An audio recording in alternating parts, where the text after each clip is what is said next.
നല്ല മഴയാണ്, തണുത്ത കാറ്റുണ്ട്, കോടമഞ്ഞുണ്ട്. വയനാട്ടിലെ നേരെ നിന്നാൽ പറന്നു പോകുന്നൊരു കുന്നുണ്ട്. സായിപ്പ് വന്നിട്ട് പാറയായിട്ട് മാറിയിട്ടുള്ളൊരു മലയുണ്ട്. ബാണാസുര സാഗർ ഡാമിന്റെ കാഴ്ചകൾ ഇതേപോലെ കാണാം. പെരുമഴയത്ത് മീൻമുട്ടി വാട്ടർഫാളും ബാണാസുര ഹിൽസിലേക്കുള്ളൊരു യാത്രയുമാണ്. അപ്പോൾ വിട്ടാലോ? Welcome welcome welcome back to my channel. രാവിലെ വീട്ടിൽ നിന്ന് ഇറങ്ങുന്ന സമയം തൊട്ട് നല്ല മഴയാണ്. ഇപ്പം താമരശ്ശേരി ചുരത്തിലാണുള്ളത്. ഇവിടെ റോഡിൻ്റെ പണി നടക്കുന്നതുകൊണ്ട് തന്നെ ചെറിയൊരു ബ്ലോക്ക് ഉണ്ടായിരുന്നു. നല്ല മഴയായതുകൊണ്ട് ഈ ഒരു സമയത്ത് ചുരത്തിലൂടെ യാത്ര ചെയ്യാനൊരു പ്രത്യേക ഭംഗിയാണ്. ചെറിയ ചെറിയ വെള്ളച്ചാട്ടങ്ങളൊക്കെ ഉണ്ട്. സാധാരണ നമ്മളെ ബസ്സിനകത്തല്ലേ എല്ലാ യാത്രകളും പോകാറുള്ളത്. ഇന്ന് നമ്മൾ വണ്ടി എടുത്തിട്ടാണ് പോകുന്നത്. നമ്മൾ പോകുന്നത് ബാണാസുര ട്രക്കിങ്ങിനാണ്. അതുകൊണ്ട് തന്നെ 5 ആളുള്ളൊരു ടീമായിട്ടാണ് നമ്മൾ പോകുന്നത്. എന്തായാലും വയനാട് ചുരം കയറിയതാ മുകളിലേക്ക് എത്തിയിട്ടുണ്ട്. ഇവിടെയാണ് വയനാട് ചുരത്തിലെ വ്യൂ പോയിന്റ്. അങ്ങനെ നമ്മളിതാ കവാടം കടന്ന് വയനാട്ടിലേക്ക് കയറിയിട്ടുണ്ട്. വയനാട്ടിലേക്ക് കയറിയാലെങ്കിലും മഴയ്ക്ക് കുറച്ച് കുറവുണ്ടാവുമെന്ന് പ്രതീക്ഷിച്ച്, പക്ഷേ ഒരു മാറ്റവും ഇല്ല. നമ്മുടെ വയനാട്ടിൽ ഏതൊരു ഭാഗത്തേക്ക് പോയാലും നല്ല ഭംഗിയാണ്. പ്രത്യേകിച്ച് ഈ ഒരു മഴക്കാലത്തും കൂടി ആവുന്ന സമയത്തെ ഇതേപോലെ കോടമഞ്ഞൊക്കെ ഉണ്ടാവും. തേയിലത്തോട്ടത്തിനുള്ളിലൊക്കെ ഇങ്ങനെ കോടമഞ്ഞ് മൂടിക്കിടക്കുന്ന ഭംഗിയെ അത് ശരിക്കും ആസ്വദിക്കേണ്ടത് തന്നെയാണ്. നമ്മൾ പോകുന്ന റൂട്ടേ താമരശ്ശേരി ചുരം കയറിയിട്ട് വൈത്തിരിയിൽ നിന്നും തിരിഞ്ഞിട്ടേ പടിഞ്ഞാറത്തറ റൂട്ടിലാണ് ഇപ്പം പോയിക്കൊണ്ടുള്ളത്. ഈ ഒരു ബസ് സ്റ്റോപ്പ് ചിലപ്പം നിങ്ങൾ എവിടെയെങ്കിലും കണ്ടിട്ടുണ്ടാവും. റീൽസിലൊക്കെ അത്യാവശ്യം നല്ല പോലെ വൈറലായിട്ടുള്ളൊരു ബസ് സ്റ്റോപ്പാണ്. ഇതാണ് 13-ാം മൈൽ ബസ് സ്റ്റോപ്പ്. ബസ് സ്റ്റോപ്പിൻ്റെ തൊട്ടു ബാക്കിൽ കാണുന്നത് ബാണാസുര സാഗർ ഡാമിൻ്റെ റിസർവയറിൻ്റെ കാഴ്ചയാണ്. നമ്മളിവിടെ എത്തിയിട്ടുള്ളത് രാവിലെ നേരത്തെയാണ്. അതോടൊപ്പം നല്ല മഴ ഉണ്ടായിരുന്നു. ഇപ്പം കുറച്ച് കുറവുണ്ട്. ഈ ഒരു റിസർവയറിനടിയിൽ ഒരു ഗ്രാമമുണ്ട്. അതിൻ്റെ കഥയൊക്കെ ഞാൻ കുറച്ചും കൂടെ മുകളിലെത്തിയിട്ടേ ട്രക്കിങ്ങിൻ്റെ സമയത്ത് പറയാം. അങ്ങനെ പടിഞ്ഞാറത്തറ അങ്ങാടിയൊക്കെ കഴിഞ്ഞ് നമ്മളെ ട്രക്കിങ്ങിന് ടിക്കറ്റ് കിട്ടുന്ന സ്ഥലത്തേക്ക് നമ്മൾ എത്തിക്കൊണ്ട് നിൽക്കുകയാണ്. ചിലപ്പോൾ നിങ്ങൾ ഇവിടെ വന്നിട്ടുണ്ടാവും. ഇവിടെ തന്നെയാണ് മീൻമുട്ടി വാട്ടർഫാള്. നമ്മളിവിടെ എത്തിയപ്പോഴേക്കും അത്യാവശ്യം നല്ല പോലെ ആളുകളുണ്ടായിരുന്നു. ഭാഗ്യത്തിന് ടിക്കറ്റ് കിട്ടിയെന്ന് വേണമെങ്കിൽ പറയാം. ഞങ്ങൾ ഇവിടെ വന്നതിന് ശേഷമാണ് ടിക്കറ്റ് എടുത്തത്. 8 മണിയാവുന്ന സമയത്താണ് ഇവിടെ ടിക്കറ്റ് കൊടുക്കുക. നിങ്ങൾ ഇവിടെ വന്നിട്ടാണ് ടിക്കറ്റ് എടുക്കാൻ ഉദ്ദേശിക്കുന്നതെങ്കിൽ ഒരു 2-3 മണിക്കൂർ നേരത്തെയെങ്കിലും വരുന്നതായിരിക്കും നന്നാവുക. ഒരു ദിവസം 75 ആളുകൾക്കാണ് ട്രക്കിങ്ങിന് അലൗഡ് ഉള്ളത്. നമ്മൾ വരുന്ന സമയത്ത് 70 ആളുകൾ ആയിട്ടുണ്ടായിരുന്നു. ഭാഗ്യത്തിന് അവസാനത്തെ 5 ആളുകളായിട്ടാണ് നമ്മൾ കയറുന്നത്. നിങ്ങൾ ഇങ്ങോട്ട് വരുന്ന സമയത്ത് ഓൺലൈനായിട്ട് ടിക്കറ്റ് എടുത്ത് വന്നാൽ മതിട്ടോ, ഇല്ലെങ്കിൽ ടിക്കറ്റ് കിട്ടൽ കുറച്ച് പണിയാണ്. നമ്മൾ വന്നതിന് ശേഷം ഒരു 2-3 ആളുകളൊക്കെ വന്നിട്ടുണ്ടായിരുന്നു, മൈസൂരിൽ നിന്നും അങ്ങനെ ഒരുപാട് ദൂരത്തു നിന്നൊക്കെ. പക്ഷെ അവർക്കൊന്നും ടിക്കറ്റ് കിട്ടിയിട്ടില്ല. ഷോക്ക് ഉണ്ടാവല്ലോ വൈകിട്ട്. ഇതിപ്പോഴാണ് നമ്മൾ ഫോറസ്റ്റിലേക്ക് കയറി, അല്ലെങ്കിൽ താഴ്ത്തുന്ന ഫോറസ്റ്റിനെയാ ആണല്ലേ? ഇത് ഇവിടുന്ന് മുകളോട്ട് ശരിക്കും എത്ര കിലോമീറ്റർ ഉണ്ട്? ഒരു 6 കിലോമീറ്റർ ഉണ്ട്, 5 സംതിങ് ഉണ്ട്. മേലോട്ട് ടോപ്പിലേക്ക് സായിപ്പ് കുന്നിലേക്ക്. അതല്ല ഏറ്റവും ടോപ്പ്? ഇന്ത്യയിലെ ഏറ്റവും ഹൈറ്റ് കൂടിയ 2ാമത്തെ മലയാണിത്. റെഡ് അലേർട്ട് വന്നിട്ടായിരുന്നു. റെഡ് അലേർട്ട് ആണ് ഇവിടെ അടവായിരിക്കും അല്ലേ? പിന്നെ ഇവിടെ വന്നുകൊണ്ട് നമുക്ക് മീൻമുട്ടി വാട്ടർഫാൾ കാണാനുണ്ട്. പക്ഷേ മുകളിലേക്ക് ട്രക്കിംഗ് വെറും 75 ആളുകൾക്ക് മാത്രമേ ഒരു ദിവസമുള്ളൂ. നമുക്ക് പോകാനുള്ളതേ 1 സൈഡ് 6 കിലോമീറ്ററിനടുത്ത് ദൂരമുണ്ട്. നമ്മൾ പോയിട്ട് തിരിച്ചു വരുമ്പോഴേക്കും ഏകദേശം 12 കിലോമീറ്ററിന് മുകളിൽ ദൂരം നമുക്ക് നടക്കാനുണ്ട്. 12 കിലോമീറ്റർ എന്ന് കേൾക്കുന്ന സമയത്ത് പേടിക്കേണ്ട ഒരാവശ്യമില്ല. അത്യാവശ്യം നടക്കാനാവുന്ന ഒരുവിധം എല്ലാ ആളുകൾക്കും പോകാൻ പറ്റുന്ന ഒരു ട്രക്കിംഗ് ആണിത്.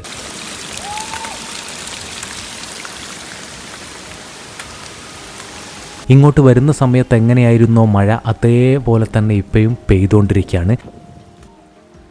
അങ്ങനെ കാടിനുള്ളിലൂടെ കയറ്റങ്ങളൊക്കെ കയറി മുകളിലേക്ക് എത്തി. ഇവിടുന്ന് അങ്ങോട്ട് ഇനി ഇതേപോലത്തെ പുൽമേടുകളാണ്. നമ്മുടെ ഗ്രൂപ്പിൽ വേറെ 2 പേരും കൂടെ ഉണ്ടായിരുന്നു. അവർ ഗുരുവായൂരിൽ നിന്നും വന്നിട്ടുള്ള ആളുകളാണ്. പിന്നെ ഗൈഡും ഉണ്ട്. അങ്ങനെ മൊത്തം 8 ആളുകളുടെ ഒരു ഗ്രൂപ്പായിട്ടാണ് നമ്മൾ മുകളിലേക്ക് ഇപ്പം കയറിക്കൊണ്ടുള്ളത്. ഇനി പുൽമേടാ? ഇനി പുൽമേടാ മൊത്തം പുൽമേടാണ്. നമ്മളിവിടെയാണ് കുറച്ച് നേരം ഇരിക്കുക. മണ്ടൽ പറയുന്നുണ്ട്, നമുക്ക് അവിടെ ഫോട്ടോസും കാര്യങ്ങളൊക്കെ എടുക്കുക, കുറച്ച് നേരം ഇരിക്കുക, പോവാം. ഞാൻ വിളിക്കും, എൻ്റെ കൂടെ അങ്ങ് പോരുക. മറ്റേ ടീമിൻ്റെ കൂടെ മിക്സ് ആയി പോകരുത്, എൻ്റെ കൂടെ തന്നെ പോരാ. കുറച്ച് മുകളിലേക്ക് എത്തുന്ന സമയത്ത് അത്യാവശ്യം നമുക്ക് ഇരിക്കാനും റെസ്റ്റൊക്കെ ചെയ്യാൻ പറ്റുന്നൊരു സ്ഥലമാണിത്. ഇവിടുന്ന് താഴെ ഭാഗത്തേക്ക് നല്ല അടിപൊളി ഒരു വ്യൂ ഇതാ കാണാനുണ്ട്. ഇവിടെ എത്തുമ്പോഴേക്കും അങ്ങേയറ്റത്തെ മലയുടെ മുകളിലേ നമുക്കൊരു വാട്ടർഫാൾ ഇതാ കാണുന്നുണ്ട്. മഴക്കാലത്ത് വരുന്ന സമയത്ത് ഇങ്ങനത്തെ ഒരുപാട് കാഴ്ചകളൊക്കെ കാണാനുണ്ടാവും. സെക്കൻഡുകൾ കൊണ്ടാണ് കോടമഞ്ഞൊക്കെ ഓടി ഇങ്ങ് വരുന്നത്.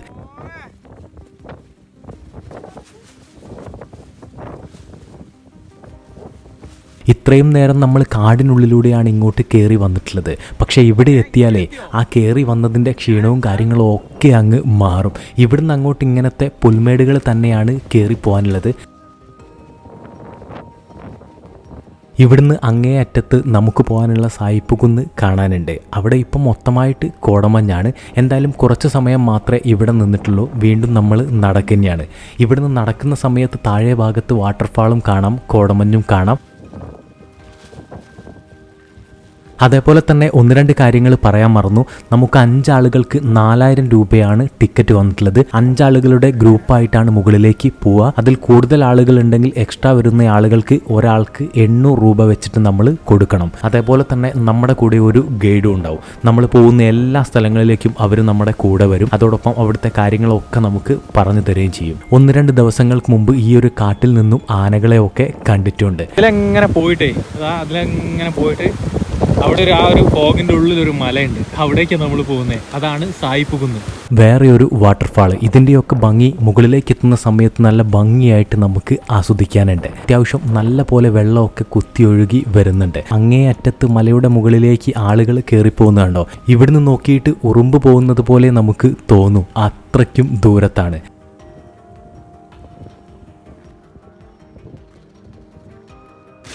അതാണ് കാറ്റുകുന്ന്. അതിൻ്റെ മുകളിലും കയറണം. അതേപോലെ തന്നെ ഇതാ അവിടെ ഉണ്ട് ഒരു മല. അതാണ് സായിപ്പുകുന്ന്.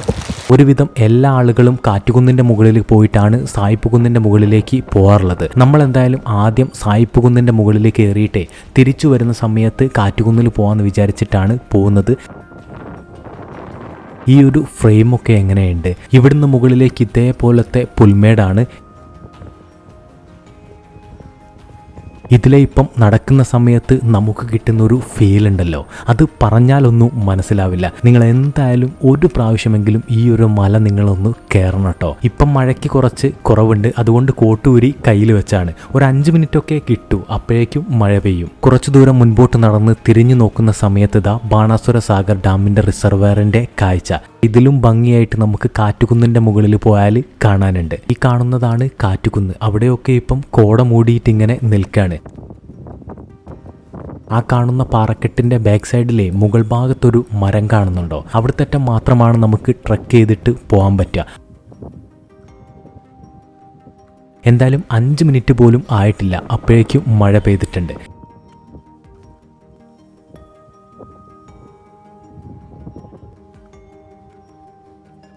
മഴ ഇങ്ങനെ നമ്മുടെ അടുത്തേക്ക് വരുന്നത് നമുക്ക് കൺമുന്നിൽ കാണാൻ പറ്റും. നമ്മൾ തിരിച്ചു വരുന്ന സമയത്ത് അതിൻ്റെ അടിപൊളി ഒരു ഫ്രെയിം കിട്ടിയിട്ടുണ്ട്. അതിലങ്ങനെ ഒരു ലൈന് കാണുന്നുണ്ടോ? അത് റോഡാണ് കേട്ടോ.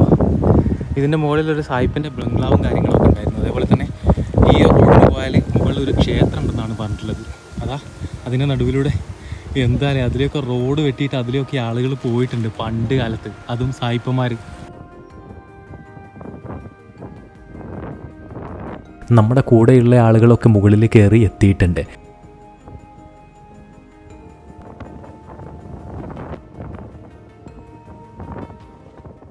എന്തു ഭംഗിയാലേ! കുറേ ആളുകളൊക്കെ താഴോട്ട് ഇറങ്ങുന്നുണ്ട്, കുറച്ചാളുകളൊക്കെ മുകളിലേക്ക് കയറി വരുന്നുണ്ട്. കോടമഞ്ഞ് വരുന്നത് കണ്ടോ? ഞാൻ പറഞ്ഞു തരുന്ന ആ ഒരു സമയം കൊണ്ട് തന്നെ കോടമഞ്ഞ് വന്നിതാ മൂടി.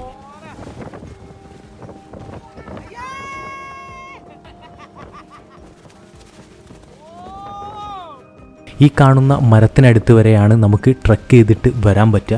ഈ ഒരു മല ഇവിടെ തീരെയല്ല, ഇവിടുന്ന് മുകളിലേക്ക് ഒരുപാട് കയറിയിട്ട് പോകാനുണ്ട്. പക്ഷെ അവിടത്തേക്കൊന്നും നമുക്ക് പെർമിഷനോ കാര്യങ്ങളോ ഒന്നുമില്ല. ഈ ഒരു മരത്തിനെ സമ്മതിക്കണമല്ലേ, 24 മണിക്കൂറും ഇങ്ങനെ ആടി ഉലഞ്ഞുകൊണ്ടിരിക്കുന്നൊരു മരം.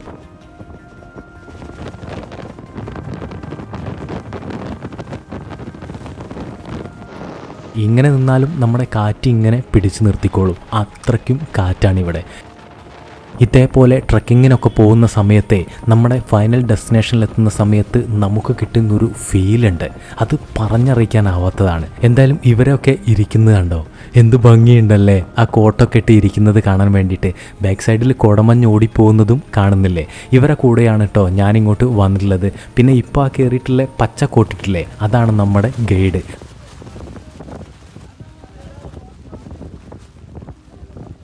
സമുദ്രനിരപ്പിൽ നിന്നും 6800 അടി ഉയരത്തിലാണ് നമ്മളിപ്പം നിൽക്കുന്നത്. ഇതിൻ്റെ മുകളിൽ കയറിയെത്തിയാൽ പിന്നെ താഴോട്ട് പോകാനൊന്നും നമുക്ക് തോന്നൂല. അതുകൊണ്ടായിരിക്കും ചിലപ്പോൾ ഗൈഡിനെ കൂടെ വിടുന്നത്. ഈ കാണുന്ന 3 കല്ലുണ്ടോ, സായിപ്പും മദാമയും പട്ടിക്കുട്ടിയാണ്. പണ്ട് കാലത്ത് സായിപ്പ് ഇവിടെ വന്നിട്ടേ ഇവിടെ താമസാക്കാനുള്ള പരിപാടിയായിരുന്നു. ആ ഒരു സമയത്ത് ഇവിടെ ഉണ്ടായിരുന്ന ആദിവാസി മൂപ്പൻ ശപിച്ചിട്ടേ അവർ പാറയായിട്ട് മാറിയിട്ടുള്ളതാണെന്നൊക്കെയാണ് പറയുന്നത്. എന്തായാലും അതെല്ലാം പണ്ട് കാലത്തെ കഥകളാണെങ്കിലും ഈ ഒരു കുന്നിനിപ്പയും സായിപ്പ് കുന്ന് എന്ന് തന്നെയാണ് അറിയപ്പെടുന്നത്. മഴ വരുന്നത് കാണിച്ചു തരാമെന്ന് ഞാൻ പറഞ്ഞിട്ടില്ലായിരുന്നു. അങ്ങേ അറ്റത്ത് ഇങ്ങനെ കോടമഞ്ഞ് പോകുന്നത് കണ്ടോ, അത് ശരിക്കും മഴയാണ്. എന്തായാലും നല്ല മഴയത്ത് ഇങ്ങനെ നടന്നുകൊണ്ടിരിക്കുകയാണ്.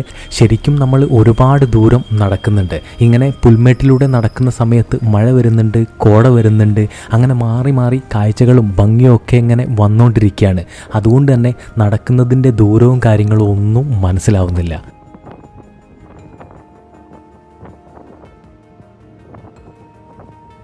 നമ്മൾ കാറ്റുകുന്നിൻ്റെ മുകളിലേക്ക് കയറുകയാണ്. ഇവിടുന്ന് താഴെ ഭാഗത്തേക്ക് കണ്ടോ, ആ ഒരു മല മാത്രം ഇങ്ങനെ വെളിച്ചത്തിൽ നിൽക്കുന്നത്, പിന്നെ മുകളിലൂടെ കോടമഞ്ഞും ഓടിപ്പോകുന്നത് കാണുന്നുണ്ടോ. ഇങ്ങനത്തെ കുന്നും മലയും ഒക്കെ കയറാൻ വേണ്ടിയിട്ടാണ് നമ്മൾ പോകുന്നത് എന്ന് പറയുന്ന സമയത്തെ ചില ആളുകളൊക്കെ ചോദിക്കും, നിനക്കൊന്നും വേറെ പണിയില്ലേന്ന്.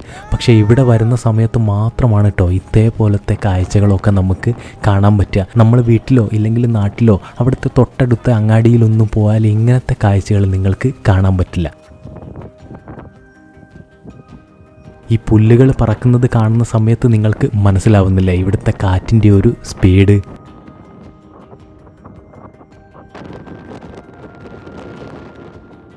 അങ്ങനെ എങ്ങനെയൊക്കെയോ കയറി നമ്മൾ കാറ്റുകുന്നിൻ്റെ മുകളിൽ എത്തിയിട്ടുണ്ട് കേട്ടോ. ബാണാസുര സാഗർ ഡാമിൻ്റെ റിസർവയറിൻ്റെ കാഴ്ചകൾ കണ്ടോ.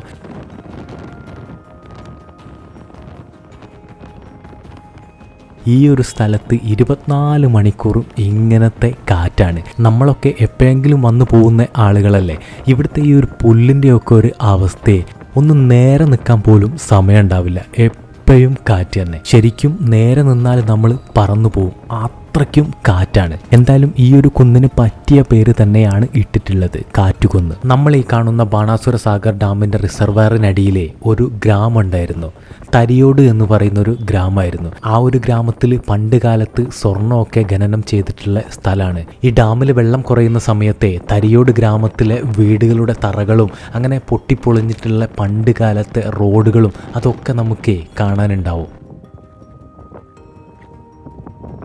എപ്പോഴെങ്കിലും ഒന്ന് കാറ്റ് നിൽക്കണ്ടേ, അതില്ല. അവസാനം ചെവി വേദന വന്ന സമയത്താണ് താഴോട്ട് ഇറങ്ങിയിട്ടുള്ളത്. പിന്നെ വേറൊരു കാര്യം കൂടെ നടന്ന് ഈ ഒരു വയനാട് ജില്ലയിൽ ഓറഞ്ച് അലേർട്ട് ആയിട്ടുണ്ട്. അതുകൊണ്ട് തന്നെ ട്രക്കിങ്ങും കാര്യങ്ങളും ഒക്കെ നിർത്തിയിട്ട് ആളുകളോട് പെട്ടെന്ന് തന്നെ താഴോട്ട് ഇറങ്ങാൻ പറഞ്ഞിട്ടുണ്ട്. നമ്മൾ വീട്ടിൽ നിന്ന് ഇറങ്ങിയ തൊട്ട് ഇതുവരെ മഴ നിന്നിട്ടില്ല. നമ്മൾ പോകുന്നത് മീൻമുട്ടി വാട്ടർഫാളിലേക്കാണ്. ഒരു രക്ഷയില്ലാത്ത വെള്ളമാണ്. നമ്മൾ ട്രക്കിങ്ങിലായതുകൊണ്ടാണ് നമുക്കിപ്പം ഈ ഒരു സമയത്ത് ഇതേപോലെ വാട്ടർഫാൾ കാണാൻ പറ്റിയിട്ടുള്ളത്. നമ്മൾ കയറി ഇറങ്ങിയിട്ടുള്ള മലയുടെ മുകളിലൊക്കെ പെയ്യുന്ന വെള്ളമാണ് ഇതാ ഇവിടേക്ക് എത്തുന്നത്. അതുകൊണ്ട് തന്നെ ഒരു രക്ഷയില്ലാത്ത ഒഴുക്കുമാണ്. അത്ര തന്നെയുള്ളൂ ഈ ഒരു വീഡിയോ. ഇഷ്ടപ്പെട്ടാൽ ലൈക്ക് ചെയ്യുക, സബ്സ്ക്രൈബ് ചെയ്യാൻ മറക്കരുത്. അടുത്ത വീഡിയോയിൽ കാണാം.